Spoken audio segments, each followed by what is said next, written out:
Hello everyone, welcome back to this channel. In this video, I'm going to show you how to use a Google Calendar apps. Now let's get started.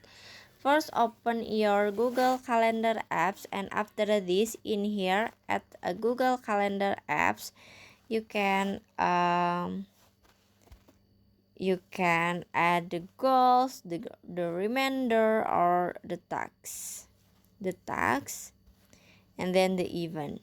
So you can add the event text, the event reminder, or goals. It's so pretty simple. So you just click on the plus icon, this one, and then in here you can add events, and then in here you can add the text, you can add the reminder, and you can add the goal.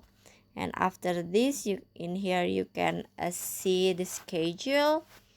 In here you can see the schedule by day, by day, by like this, by hour, or anything else.